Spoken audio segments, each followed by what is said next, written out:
Hola Viviana, Hola, gracias por venir a tu edificio. Muchas gracias por estar aquí y llamarme. Oye, no, la verdad que quería platicar contigo porque me interesa mucho hablar de paisajismo y sobre todo cuando yo llegué a este lugar, una de las cosas que me llamó mucho la atención es el paisajismo. Está increíble, o sea, llegar a esa azotea con las vistas que tienes, pero con un jardín ahí arriba, está padrísimo.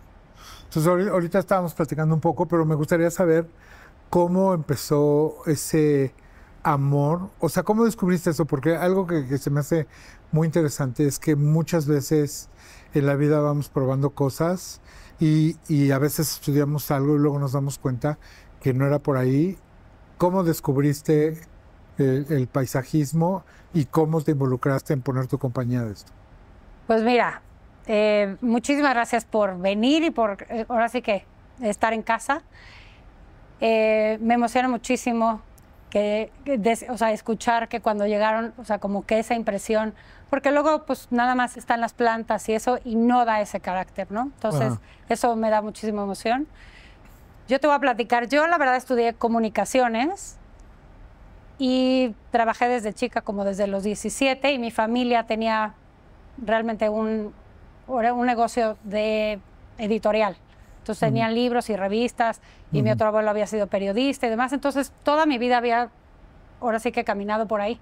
Entonces estudié comunicaciones porque era lo que me tocaba. La verdad no es que me molestara y la verdad sí estuve trabajando y me gustó la parte de moda y de viajes, era lo que más me gustaba. Yo quería viajar por todo el mundo. Y en la carrera me casé, tuve 2 hijos.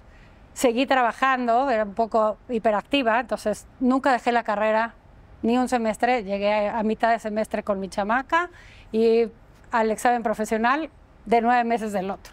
Entonces soy un poco hiperactiva. Y después a mi esposo, a Marciano, lo mandan a trabajar a Tijuana y nos vamos a vivir a Tijuana. Y en Tijuana la verdad es que encuentro una ciudad diferente a la que me esperaba, ¿no? De entrada un día me habla Marciano y me dice, no, es que tienes que ver porque parece Suiza. Y le dije, no, yo creo que estás en el lugar incorrecto, algo te pasó. Y me dice, o sea, y casualmente en Tijuana hay 2 semanas que llueve y o sea, se empapa todos los cerros que son cafés, siempre, es una ciudad café, y se llena de margaritas. O sea, está guardada ahí la semilla y mágicamente aparecen 2 semanas lleno de margaritas. Eso es una cosa impactante.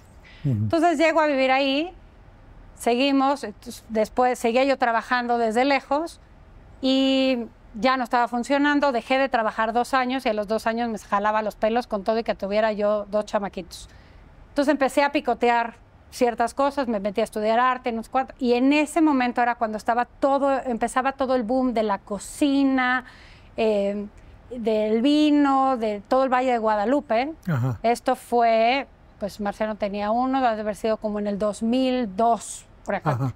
Y por ahí nos metemos a estudiar para sommelier, el cual me pareció increíble, estudiamos casi 2 años, y en el proceso conozco a una chica que hace arquitectura de paisaje, que cuando me dice, le dije, ¿qué cosa haces? Y me dijo, no, hago jardines y hago los desarrollos en los cuantos. Y casualmente estábamos nosotros haciendo nuestra casa, la invité a hacer un jardín, que realmente era un jardín pequeño, pero le dije, me encantaría involucrarme, o sea, saber qué haces. Entonces me involucro y cuando termino el jardín voy y le toco, ella es Alejandra Cuentas, le toco y le digo, oye, ¿me das trabajo? Y me dice, ¿qué sabes hacer? Le dije, pues aprendo rápido. Tengo ganas. Tengo ganas. Siempre había estudiado un poco de arte, entonces me gustaba hacer grabados y dibujo y demás. Entonces, como esa parte creo que se va embonando. Y a ella le gustaba mucho diseñar, pero la parte de instalar el jardín, que es la construcción del paisaje como tal, no era lo que más le gustaba. Entonces, había que trabajar con los jardineros, con la gente de obra, y descubrí que estar en obra era lo mío. ¿Ah, sí? O sea, dije, ¿en qué momento nadie me dijo que esto me gustaba? Estar ahí o sea, en lo sucio, o sea, estar quitando, organizar, ver que, o sea, están todos los trabajadores y hay que pasar con 400 plantas y, o sea, hacer todo eso. Descubrí que ahí estaba. Entonces me fascinó todo el proceso y de repente un día me dicen, no, ya nos regresamos a la Ciudad de México. Y entonces me dio el patatús. Yo me quedo. Yo me quedo. Pues me regresaron y la verdad es que la pasé bastante mal regresando a mi ciudad. No me adaptaba. Ajá. Y hay una señora que me habló y me dijo, ya deja de llorar y ven y ponme la oficina y llénala de plantas. Entonces, una oficina ahí en Polanco, fui con mi coche, las macetas, tierra, metí todo. Y después de que terminé de hacerla, dije, o sea, esto es lo que más me gusta. Tengo que volver. Pero tenía mucho miedo de, pues, que no lo había estudiado, de que qué iban a decir, o sea, todas esas cosas horribles. De hecho, empecé como a buscar y entré a un diplomado en la Ibero, pero ya tenía algunos trabajos. Entonces estuvo bien padre porque justamente había mucho más principiantes que yo. Entonces yo llevaba con mis trabajos y decía, oigan, ya tengo un desarrollo aquí en Querétaro, pero resulta que se me va a inundar. Necesito saber de drenajes y nunca he hecho un drenaje. Entonces toda la clase nos enfocábamos en resolver lo que me iba pasando a mí. Los ponías a chambear. Los ponía a chambear. Entonces, con dibujitos a papel lo hacía. Y de ahí empecé a o sea, como a agarrar fuerza y sobre todo sentirme un poco más segura. Okay. Y de ahí ya empecé como a buscar y empecé a abrir, o sea, empecé a agarrar cosas más, o sea, un poquito más grandes. Alguien se animó a que le hiciera el jardín de su casa y alguien más empezaron a creer en mis dibujitos a papel. Hasta que un día, pues ya dije, mi dibujito a papel no funciona. A mí el AutoCAD y eso no me gusta nada. Entonces, sí, ya llamé al equipo, puse a un arquitecto paisajista que tampoco sabía ni que existía la carrera como tal. Entonces, la verdad es que creo que hay 300 o 400 personas egresadas de la carrera de arquitectura de paisaje. O sea, son muy poquitos. Entonces, o sea, llamé y ellos hacían o sea, yo dibujaba en mi papel y ellos ya lo transformaban en AutoCAD y así hasta la fecha sigue siendo. Ok. Y de ahí tuve una socia que fue muy, muy buena porque ella había estudiado toda la parte de botánica y horticultura y entonces como que nos complementamos bastante bien. Y luego el marido se la llevó a vivir a Bahrein, al otro lado del mundo, y entonces, pero ya me quedé yo sola y hemos ido creciendo y trabajando con distintos arquitectos, con desarrolladores, y abriendo brecha y cada vez enamorándome más de lo que hago. Está padrísimo.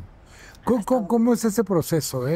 O sea, un arquitecto te dice, estoy haciendo esto, ahora necesito meterle lo verde. Pues un poco sí. Por ejemplo, aquí en Pedre, la verdad es que ni Miguel ni Javier me conocían, ¿no? Entonces, Marciano sí llegó y dijo, bueno, ella va a hacer el paisaje. Y así ella va a hacer, nada de, oigan, ¿qué opinan? No, más bien. No, ella va a hacer. Te voy a decir, antes de llegar yo a ser Pedre, hace casi 9 años, hicimos otro desarrollo ya con los desarrolladores de Marciano y todo su equipo, de Vira, en Santa María la Ribera. Y ganó el primer premio de la Bienal Latinoamericana de Paisaje. Entonces, ya, o sea, ya sus socios, porque ya no era... Ya confiaban, ya no era de, es la esposa. Sino, pasé de ser la esposa a realmente a transformar sus espacios, a que se dieran cuenta que sí sabía, que ponía el corazón en esto, a que, o sea, fue ese proceso. Y trabajar con Marciano ha sido, o sea, puedo decirte que es mi cliente más duro de todos los que he tenido en la vida. Sí, me imagino. O sea, porque él aparte conmigo tiene que demostrar cómo es con todos los demás. Entonces conmigo es triplemente más exigente que con cualquier otro proveedor. Y me estrangula a veces. Es el único que me ha hecho llorar. ¿Te regatea? me regatea y una vez sí me hizo llorar y bueno, ya estaba yo un poco a punto de ahorcarlo. Pero sí, entonces a partir de eso él empezó pues también a ver, o sea, una diferencia, ¿no? Esta bienal, ni yo me la creí, o sea, justamente estaba cumpliendo 40 y me hablan y me dice, tu proyecto ganó a nivel Latinoamérica y fue el mejor en nivel habitacional. Y sí hicimos, la verdad es que ese edificio es un edificio pequeño, pero todos los pisos tienen áreas verdes. Okay. Y todos los pisos son departamentos muy pequeños y todos los pisos, todas las ventanas ven a un área verde. Entonces no ves al vecino. Y entonces transformamos la comunidad dentro del edificio. Y hicimos algo que es una regla que cada habitante debe tener pues 9 metros cuadrados de verde, ¿no? O sea, en el que puede sobrevivir. Y aquí no tenían los 9 metros cuadrados, pero todas sus vistas, o sea, y todos los sí, les cambiabas la vida, ¿no? O sea, te cambia la forma de vivir. Entonces, o sea, a partir de ahí. Entonces, cuando ya Marciano toma y Vira toma este edificio y les dice, Ajá. Yo sí recuerdo que Javier, sobre todo, sí me hizo una cara de, ok, vamos a ver. Ni modo. No dijo nada y ya cuando terminamos todo, un día llegó y me dijo, me gustó muchísimo. Y le dije, es el mejor piropo que me ha dicho alguien. Me dice, ¿por qué? Le dije, porque tú no te acuerdas, pero el día que te dijeron que lo iba a hacer yo, pusiste una cara y me dice, ¿cómo crees, de veras? Le dije, sí, pero está bien. O sea, no, claro. Alguien tenía que saber, de alguna manera me tenías que conocer. Entonces, y además arquitectos muy picudos que siempre están buscando lo mejor para, para su proyecto. A mí me daba así como de paso a pasito. Entonces, pero aquí sí me involucré desde el principio.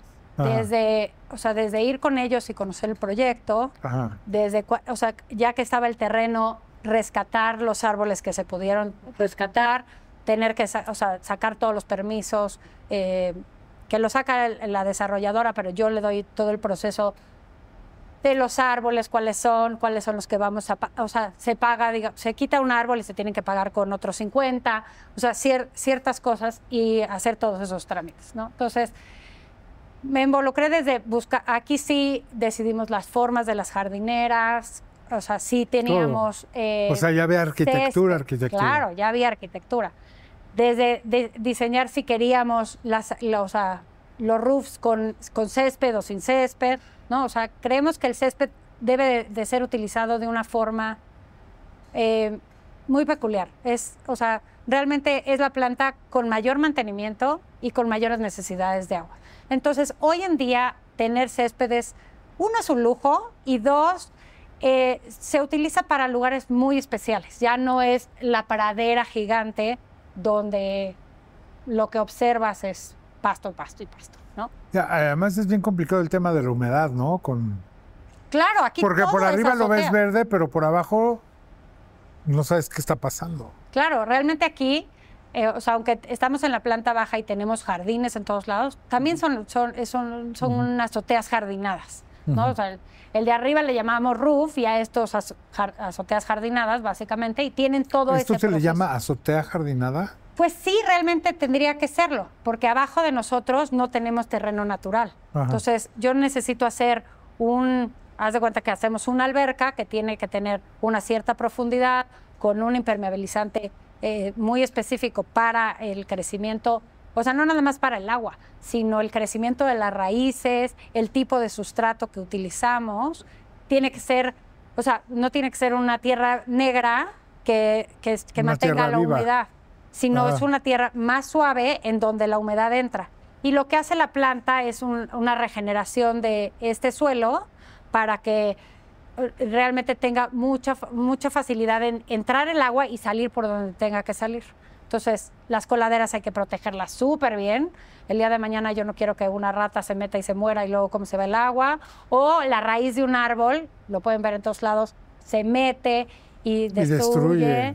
Entonces, tremendo. La parte del diseño de la vegetación también es muy importante. Y, por ejemplo, aquí, ¿cómo fue el primer approach? O sea, ¿viste el plano y dijiste, aquí tengo que meter helechos? ¿Cómo se llaman esas plantas? Son hojas elegantes. Y si te fijas, aquí realmente tenemos como varias cosas. El approach tiene que ser desde varios puntos. La parte arquitectónica, siguiendo las formas del edificio. Entonces, si te fijas, las jardineras también manejan estas ondas orgánicas que llevamos en todo el edificio, ¿no? Esa es una de las primeras. Luego, de aquí hay que ver la luz, ¿no? O sea, porque todo el mundo dice, quiere verde, pero a veces no hay luz suficiente o no están las condiciones adecuadas. Entonces hay que buscar la vegetación correcta para el espacio y que se vayan transformando estos espacios. Entonces queríamos aquí, sobre todo en la parte del lobby, lo que queríamos es que llegaras y te recibiera, casi llegaras y dijeras, la jungla, ¿no? Que llegaras y sí, que es increíble eso, ¿no? O sea, la gente no lo ve ahorita, pero seguramente lo ve en fotos, o si googlea Pedre o se mete a las páginas. Hay mucho, pero es muy interesante cómo llegas a un lugar que no llegas a un lobby, sino llegas a un espacio abierto que es como un jardín, pero es como que además, o sea, estas plantas además sirven para aislar un poco el ruido, o sea, te reciben una altura gigante.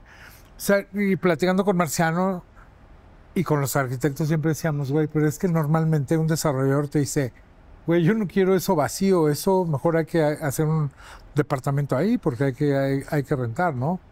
Y la gente que vive aquí tiene mucho jardín, mucho verde, mucho espacio público. Correcto.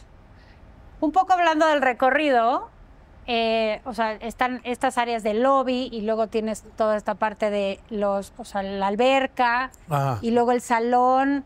Y luego bajas a este espacio que nadie sabía qué hacer con él, que es como esta cuneta que llega hacia el otro lado. Ah, sí, donde está el asador. Donde están los asadores.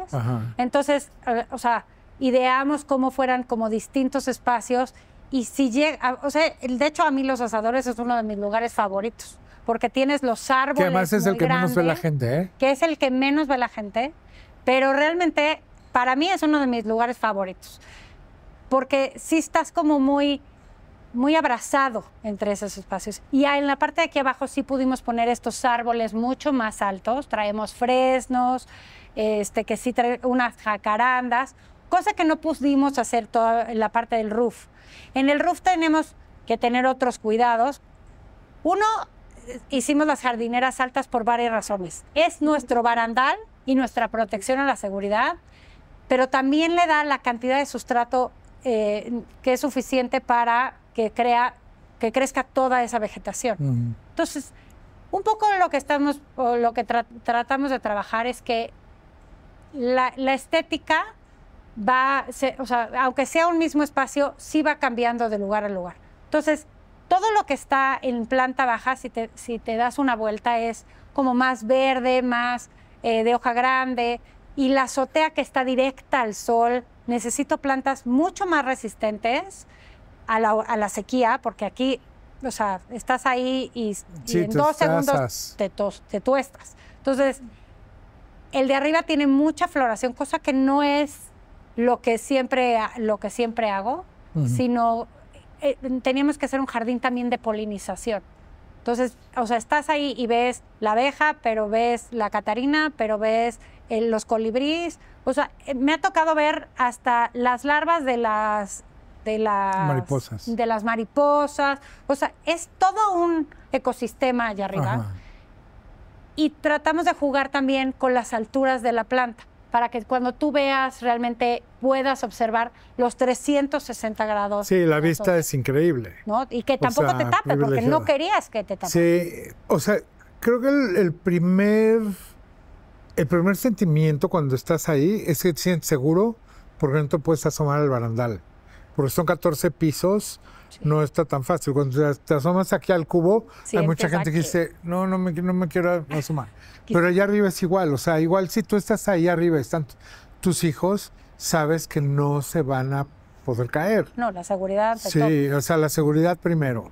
Ahora, ¿cómo escoges ese tipo de plantas? Porque alguien podría haber dicho, ¿por qué no ponemos un montón de cactus y ya? Claro. Mira, son plantas, uno sí nos fuimos por la parte de tratar de que el paisaje se extendiera, ¿no? Entonces, La vegetación que fuimos escogiendo fue una paleta vegetal de bajo mantenimiento, que se adaptaran una variedad con la otra, porque luego pasa que pones muchas variedades y una se come a la otra, ¿no? O luego ves que, o sea, traes dos y entonces tu plantita que tenía que tener una hoja de este tamaño se queda de este tamaño porque ahora sí que la rastrera que está aquí se lleva todos los nutrientes. Entonces, un poco sí trabajamos con los ingenieros agrónomos que también son parte del equipo, en donde viéramos que una planta no se pelea con la otra. Entonces, o sea, tienes que estar haciendo esto. Y sí buscábamos una identidad, ¿no? Una identidad del edificio en donde crear el carácter de cada espacio te diera la sensación de seguridad, de que estás, o sea, de que la naturaleza no es un lugar al que vas, sino es tu hogar. O sea, es donde te sientes con esta seguridad de decir, o sea, estoy en casa, no tengo que irme al bosque, ¿no? Entonces, no, totalmente. Hay dos cosas importantes. Ahorita lo dijiste, el mantenimiento. O sea, la gente tiene que pensar también que no va a tener que echarle 800 litros de agua todos los días y cosas de estilo, ¿no? O seguramente hay algunas plantas que van a tener siempre, o sea, que van a traer algunas especies desde roedores, plagas y cosas de estilo, ¿no? claro. Todo eso está súper pensado. Pues tratamos de pensar. O sea, a la hora de que haces, como que antes se armaban, cuando yo empecé realmente, y no sabía nada, a mí un lugar verde, ya ya está verde, ya está bonito, ¿no? Y luego empecé a ver que aparte la estética va cambiando. Ajá. Y creo que hoy en día se ha ido modificando toda esta parte del paisaje, en donde ya no nada más la belleza o la estética es lo importante, sino que también tenemos que pensar en que tenemos menos recursos. Yo cada vez que llego con un desarrollador me dice, bueno, soy la última en entrar, entonces ya se gastaron todo mi dinero, ¿no? O sea, ese es uno de mis problemas. 2, es que cada vez tengo menos recursos de agua en la ciudad y en todos lados. Entonces, tengo que pensar o te bañas o pones plantas. Correcto. Entonces, estamos tratando de meter algún tipo de tecnología también ahí, en donde ahorita estamos usando, se utiliza mucho en la parte de la agricultura, y es un polímero, es un hidrogel se llama, que lo que se hace es, básicamente se hincha, como los pañales de los bebés, se hincha y retiene el agua mucho más tiempo. Okay. Entonces, lo que estoy tratando de hacer es que cuando este no es eterno, ¿no? Dura entre 3 y 5 años, pero bueno, lo que hace es que ya el agua no nada más entra y se va, sino que se mantiene más tiempo aquí. Entonces la raíz llega aquí y succiona más tiempo el agua. Entonces en vez de regar, por decir, 3 veces a la semana, puedo reducirlo a 2 veces a la semana. O sea, puedo hacer esas reducciones. Entonces tratamos de trabajar así. ¿Qué tanta posibilidad hay de reciclar esa agua? ¿Se hace o es muy complicado? Lo tiene que hacer realmente como la parte el desarrollo, en donde ciertas...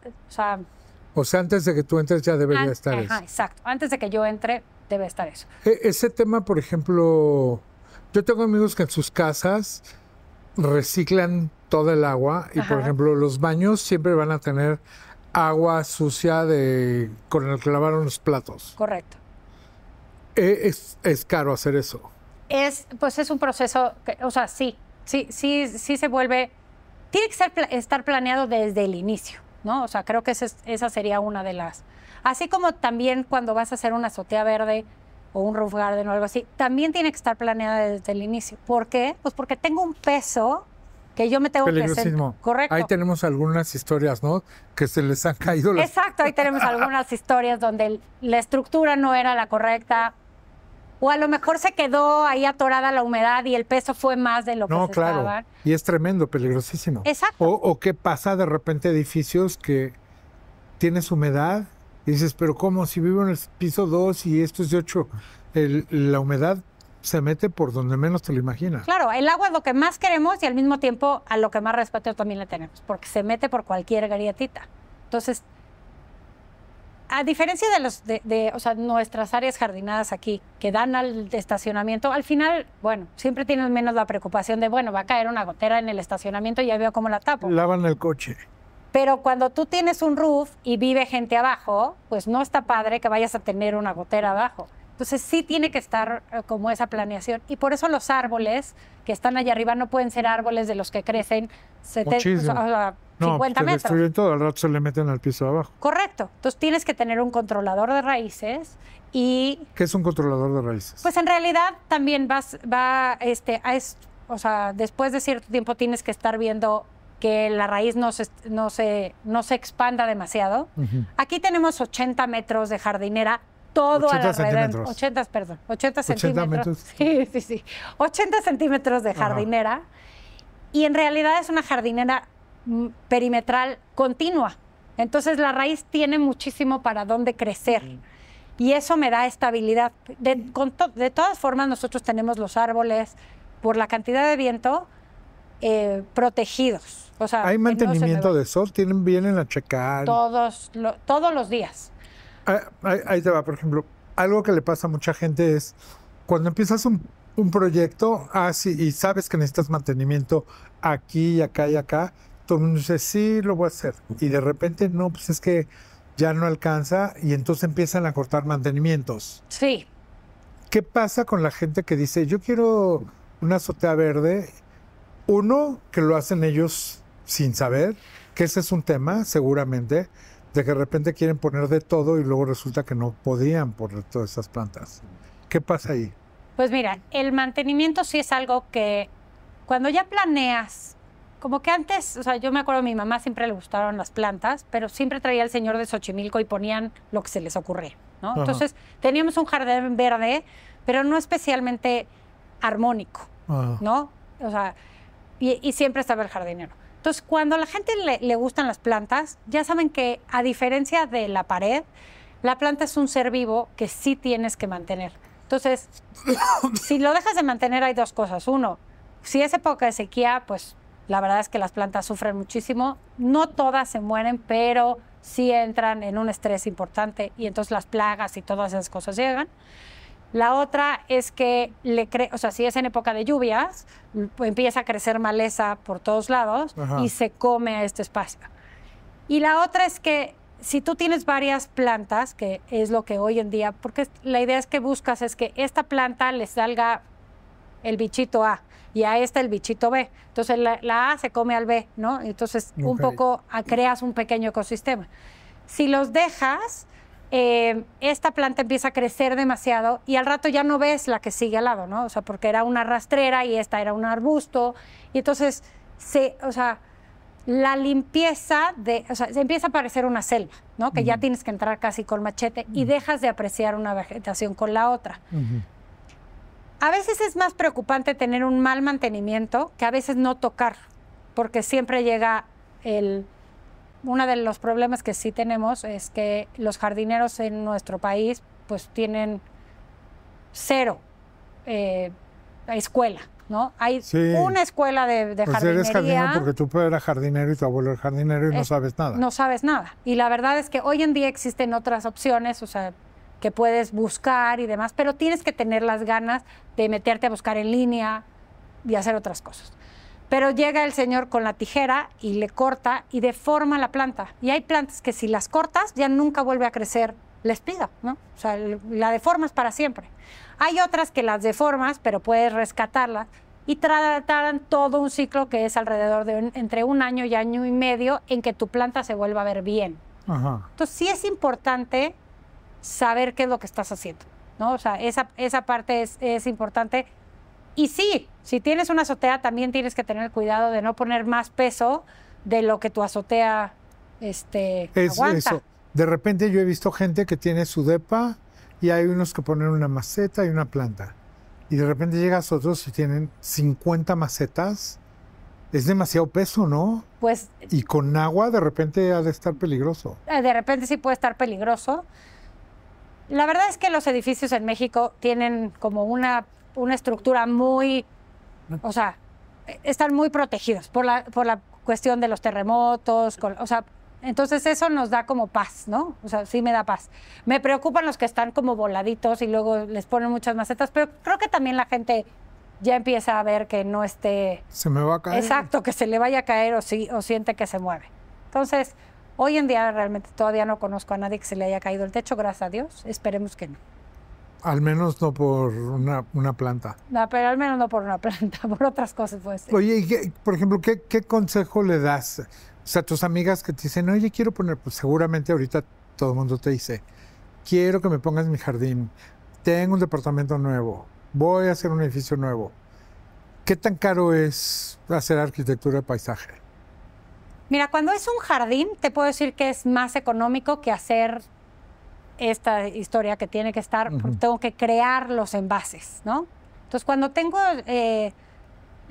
ahora sí que terreno natural, me puedo ir, o sea, es diverso, ¿no? O sea, no puedo darte un precio específico, decir, bueno, cuesta tanto, si de césped o de rastreras, o sea, como que va variando. Pero lo que nosotros hacemos es realmente un proyecto y a partir del proyecto ya tenemos las áreas que vamos a tener más o menos gravillas, porque ahora hacemos muchos jardines de grava, utilizamos muchos estos materiales que son el estabilizador y la gravita, en donde lo más padre de esto es que es filtrante y entonces regresa toda esta agua al espacio. Y a partir de ahí vamos haciendo, yo les llamo hacer unas cartas Santa Claus y a partir de ahí ya vamos decidiendo. La parte padrísima del paisaje es que yo puedo variar mucho en costos. Te puedo traer un árbol aquí ya, o sea, crecido y demás, que tengo que traerlo con grúa y demás, y entonces, bueno, por decir, nos puede costar entre 30 y 50 mil o más, ¿no? Pero yo puedo traer la misma especie de árbol. Más chico. Más chico, y entonces me voy por 3,000 pesos y tú esperas sentadito a que crezca igual que tu chamaco. O sea, un día va a crecer y da otras sensaciones. Entonces, a lo que yo me enfoco mucho es, hay que tener ciertos puntos focales muy importantes, donde sí hay que gastarle, y otras partes donde puedes dejar y se vale, el jardín madura. Entonces, a diferencia de la arquitectura, que el día que la pones es el día más bonito, porque aparte nadie le puso la mano, no se ha escurrido nada, o sea, el paisaje va madurando y va creciendo. Entonces, te va dando estos cambios por temporada. Claro. Vas viendo que algunas plantas pierden, o sea, son perennes, ¿no? Por ejemplo, gente que dice, es que a mí me gustaría tener cerezos para que se vean como en Japón. ¿Eso no va a pasar aquí? No. O sea, siempre hay el necio. Y les digo, pues sí vas a tener un cerezo, pero ni va a florecer. No tenemos el frío. Le vas a tener que poner un letrero de cerezo. Exacto. No va a florecer porque no tenemos el frío para que este florezca como lo está. Y aparte florece 2 semanas, ¿no? Ajá. O sea, y yo sí soy de las de que todo el mundo dice, no, el cliente lo que quiera, no. Ese es el punto. Pero mira, ahí te va. Y es que la verdad con el tema de las plantas pasa. Oye, es que vamos a Xochimilco a comprar plantas y van y así llenan un camión y de repente resulta que esas plantas no eran para tu casa. Entonces, lo que quiero saber es, ¿qué le conviene a alguien más? Ir a Xochimilco y ahorrarse una lana porque las compra muy baratas y el jardinero yo voy, se las pongo y te llena de plantas que a lo mejor en 2 meses ya no tienes plantas. O contratar a alguien que le sabe y que va a invertir un poquito más, pero sí va a tener vida ese... Pues, o sea, la verdad es que yo te diría que lo más importante es tener esta parte del diseño. A partir del diseño puedes tener esta parte donde ya puedes construirlo tú. Si estás muy handyman, ya puedes ir tú y decir, ok, aquí en el plano dice que tengo que poner 5 plantas de estas. Y ya no te equivocas en el tipo de planta. La verdad tengo pocos clientes que lo hacen. O sea, hoy en día yo ya trabajando con los arquitectos, sí empiezo desde... y ya me están empezando a invitar desde el inicio del proyecto. Porque entonces ya estamos viendo estos vientos, ¿no? O sea, cuál es la mejor, el mejor lugar. Por ejemplo, aquí la semana pasada o hace 2 semanas no había viento. Nada. Y hoy está full power. Exacto. Pero entonces necesitamos una vegetación que no que no se quede calva porque el viento le está dando todo el día. Entonces, al tener estos pequeños tips o conocimientos, hacemos grandes diferencias y cometes menos errores. Cuando tú haces eso, al final vas a gastar más, vas a tener, o sea, un jardín no armónico, sino como el que tenía mi abuelita y mi mamá, en donde ponían todo y verde, porque está verde, está bonito, y creo que no. Y realmente así vas adecuando espacios y vas haciendo que, o sea, no nada más tu exterior se vuelva parte de tu interior, sino que ya se hable y tengas diferentes espacios. Entonces creo que definitivamente yo te digo que hay que, o sea, tener un diseño te ahorra dinero, tienes un jardín para mucho más tiempo. Y sano. Y sano. Entonces, eso sí. Es el tema de tener huertos y, o sea, sembrar tu comida, ¿qué tanto lo ves? No sé ahorita qué tanto esté, pero hace unos años todo el mundo quería un huerto. Cultivar, sí, un huerto. Creo que me parece fantástico. La verdad, creo que sería algo que yo sí empezaría a hacer una educación distinta, pero creo que esto es a nivel casi escolar, ¿no? En donde realmente los niños empiecen a aprender de dónde viene su comida y cómo crearla y demás. Eso sería... ¿Tú tienes huerto en tu casa?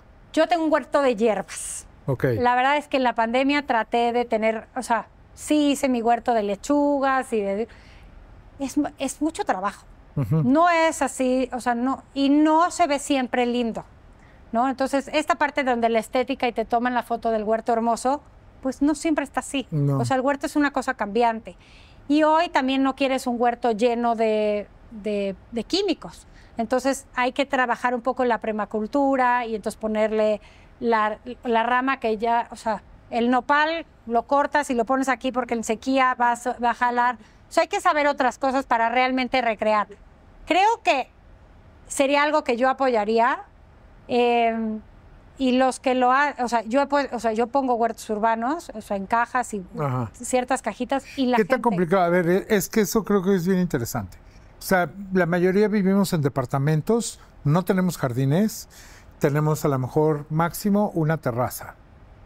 ¿Qué es lo que recomiendas tener ahí, tal cual? La verdad, una caja de cosas que sí vayas a utilizar. Albahaca, cilantro, perejil. Correcto. Romero. O sea, la parte de crear tu propia comida necesitas un poco más de espacio y de más trabajo. Siempre es muy romántico y a mí me fascina el día que saco jitomates.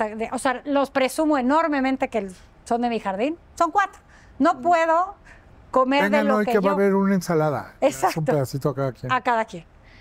Pero creo que la parte de ya tener tus hierbitas, de ya tener ciertas eso ya es una chiles, es una cosa que puedes tener. Chiles y hierbas. Sí. Muy sencilla.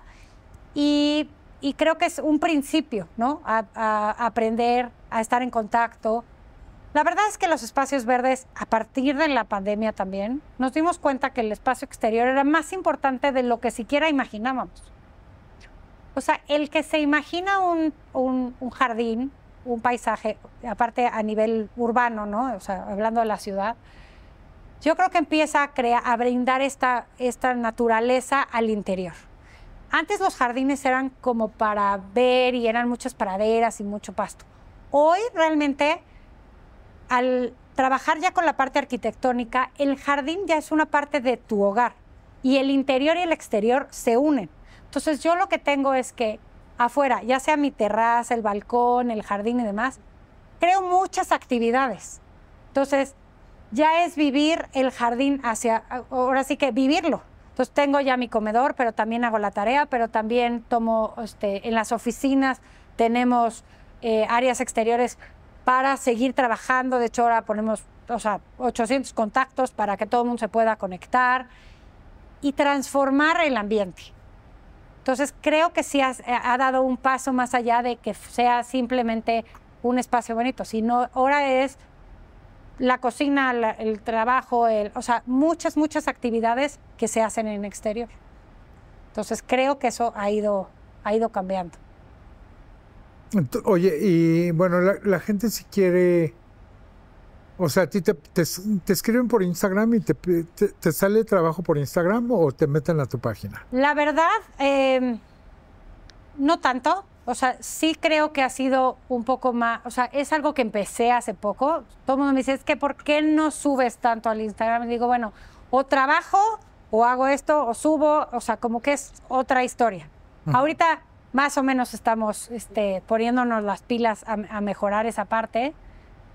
Gracias a Dios hoy, la verdad es que ya, o sea, sí me habla alguien, ya empiezo a trabajar con algunos despachos de arquitectos, que ya soy la persona que les ayuda a hacer, porque saben que lo hago en tiempo, en forma, que me adapto mucho, trabajo mucho en equipo cuando es, desarrollo, ¿no? Trabajo con el arquitecto, pero, o sea, yo me sé los nombres de todos los maestros de obra que están, porque en el momento que necesito llegar allá arriba, o sea, ellos traen el andamio, y ni modo que yo lleve un andamio para una cosita. Entonces, la verdad es que trabajar en equipo me gusta muchísimo, y soy de las que le gusta hacer el presupuesto, y a diferencia un poco de la arquitectura que se tiene que ir adaptando administrativamente, si yo no cambio el diseño de paisaje en el proceso, puedo decirte, esto es lo que te va a costar, y realmente no tener casi ninguna diferencia. Entonces, cuando hago eso, claro, tanto al cliente como al arquitecto y, o sea, el equipo de trabajo, pues también le gusta que yo diga un presupuesto y no me salga de él, ¿no? Que los arquitectos no hacen eso, ¿no? Que los arquitectos no. Y yo soy como esa cereza del pastel, la que llega y da las flores. Entonces, ya cuando las familias o todo el mundo está así muy estresado y empieza a ver las plantas, cambia, ¿no? O sea, cambia el humor de la gente, empieza a tener mayor cuidado. Claro, también tengo que ir pisando, cuando estamos en obra, o sea, ahorita estamos haciendo una tienda y está todo el mundo en obra y siguen trabajando, o sea, sí voy cortando orejas. No puedes poner la cubeta encima de mi planta, pon el pie, te voy a pisar, ¿no? Y entonces ya se ríen y tienen un poco más de cuidado. Oye, ¿de repente no te pasa que hay arquitectos que dicen, como puede haber chefs que no quieren que les haga el postre, que digan, no, yo voy a hacer el paisaje? Muchos de ellos. De hecho, Di nombres, por favor. No, pero no importa, pero muchos de ellos sí. Y hay cosas que creo que van viendo que también puedo aportar de forma distinta. Por ejemplo, un error que tienen muchos los arquitectos, que porfa lo tienen que revisar constante, es tan obvio que en las terrazas tiene que haber una llave de nariz que se les olvida. Entonces venden roofs gardens y o sea, azoteas o jardines. Y tienes que traer la manguera de la cocina. Y tengo que traer la manguera de la lavandería. O sea, inevitablemente. Y tengo un montón de renombres que se les olvida. Entonces, cuando yo entro, pues ya estoy encima de, oigan, no se les vaya a olvidar este detalle. Oigan, revisen. Sí, porque eso lo quieres poner después y ya le dicen la madre. Tienes que volver a romper. Entonces me dicen, no, ya se quedó así. Y cuando lo vives, pues lo sufres. Oye, ¿qué opinas de los jardines verticales? Yo tengo amigos que tienen unos bien bonitos, pero sí son de alto mantenimiento, pero que llegas y ya tienen una pared que se les mete en la sala increíble. Correcto. ¿Qué opino de ellos? Creo que son para lugares muy específicos. En realidad son de alto mantenimiento, entonces esta parte de la sustentabilidad no es real, ¿no? O sea, porque en algún momento se vendieron porque eran sustentables y demás, pero para que pase eso tiene que haber unas condiciones muy específicas. O sea, nosotros, por ejemplo, hicimos un desarrollo por Coyoacán, que todo es piedra volcánica, y en la piedra volcánica armamos o sea, no tuvimos que poner ninguna estructura, ni nada. Y en la piedra volcánica hicimos los agujeros para meter la planta. Lo que hace es que cuando llueve o riegas o lo que sea, la piedra volcánica tiene estos hoyitos que no ves y las raíces... Entonces, ese es un muro verde real. Los muros hidropónicos necesitan mucho mantenimiento, y tenemos un agua que no viene completamente limpia, o sea, no vivimos ahora sí que ni en Dinamarca, y entonces se tapa el riego. Entonces toda esta hilera, no te das cuenta, se pone amarilla y ya se murió. Entonces hay que cambiar toda esta hilera otra vez porque el riego de arriba se tapó. Entonces hay como este proceso que no es tan sencillo. yo lo trabajo con un par de personas que son muy especialistas en eso. Sí, si alguien necio quiere, le dices, bueno, sí, pero hazlo bien. Sí, pero hazlo bien. Y también te digo que lo haría en un restaurante, ¿no? Porque hay un ingreso constante y de ahí sacas la renta para un edificio de oficinas.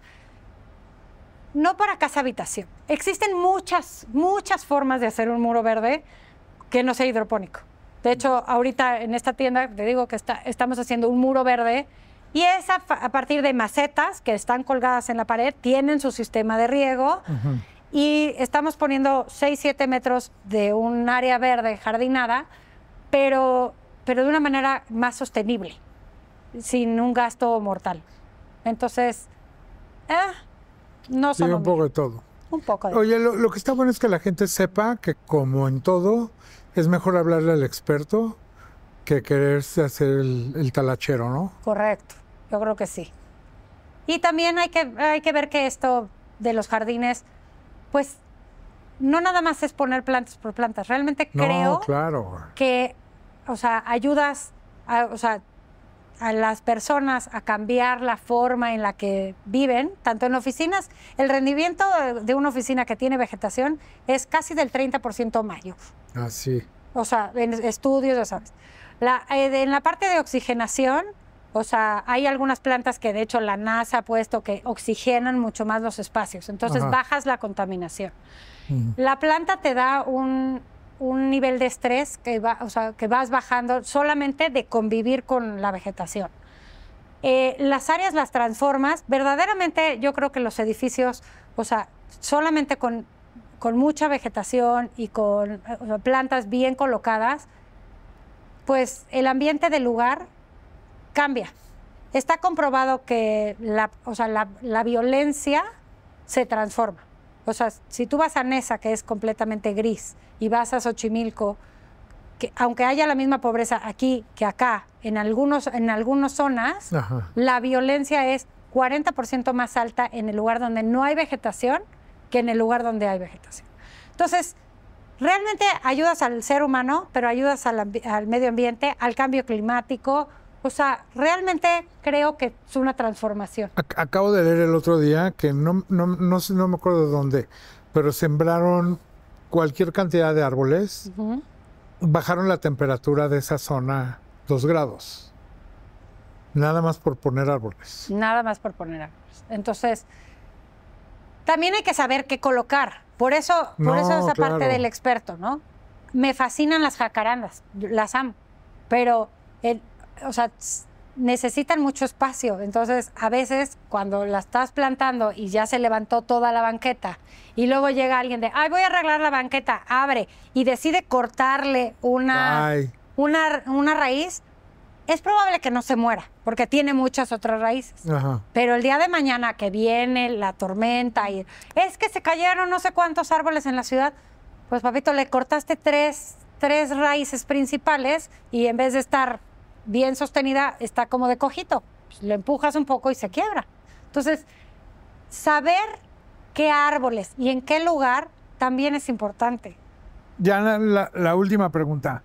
¿Qué opinas de cómo diseñan la vegetación en los espacios públicos?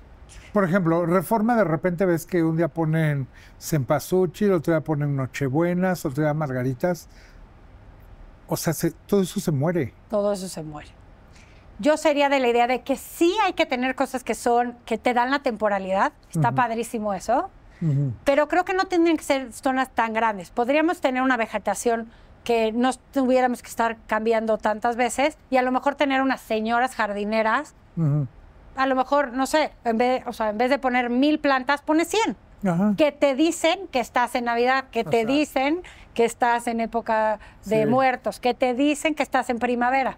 Eso está padre. De hecho, en las casas estamos haciendo eso, porque la gente, y sale mucho más económico cada 3 meses cambiarte una esquinita de vegetación que llevar flores todas las semanas a tu casa. Entonces, no es porque no me gustan las flores, pero es más sustentable. 100%. Entonces, la verdad es que es una cosa viva que está cambiando. Creo que la verdad es que estos años he tratado de trabajar, o se me ha dado la oportunidad de trabajar con grandes arquitectos que me han enseñado muchísimo y estoy súper agradecida. Me ha costado mucho tiempo creerme esta evolución y no ha sido fácil, pero estoy... Pero está padrísimo. Y soy súper Así apasionada. aprendes y ellos aprenden. No, yo feliz. Es que claro, ese tema de la colaboración, hace rato lo platicamos, es increíble. Sí. Así debe ser. Así es. Está buenísimo, Viviana. Gracias por venir a platicar. Ahorita ahí abajo del podcast ponemos tus redes y todo eso para que te hablen. Muchísimas gracias. Ojalá te hablen muchos para que nos des una comisión. Claro. ¿Eh? Claro, dime, de entrada vamos a hacer Gracias. tus balcones. ¿Cómo? Muchas gracias. Un regalazo de Sonos. Qué padrísimo. Sabes que yo... Sí, le tocaron unos a Marciano, pero eran negros. Dijo, me los van a quitar. Mira, ábrelos para que veas qué padres están. Hay que abrirles arriba y abajo. Ah, ya vi que tienen sus estas. Tienen dobles. Y sabes que yo no puedo, o sea, los audífonos chiquitos aquí me duele horrible. Yo no sé si yo soy la única rara. No, molestan y además no dan tan buenos bajos, nada, pero sirven para lo que sirven. Pero estos son una maravilla. Órale. Ya me los quería volar, ¿eh? ¿Ya? Sí, por eso me hice güey así. No, Sonos nos manda de regalo para nuestros invitados esto. No, pues qué maravilla, porque de veras no sabes lo que sufro yo. No, y esto es una maravilla. Mira, sácalos y velos.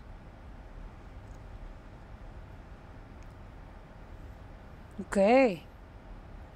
Están padrísimos, comodísimos. Mira, combinan perfecto con mi outfit de hoy. Sí. Se te ven súper bien. Y dime una cosa, cuando estás aquí también puedes usarlo como micrófono, o sea, sí, puedes hablar por teléfono. Buenísimo. Puedes usarlos para todo. Están muy padres. Gracias a todos.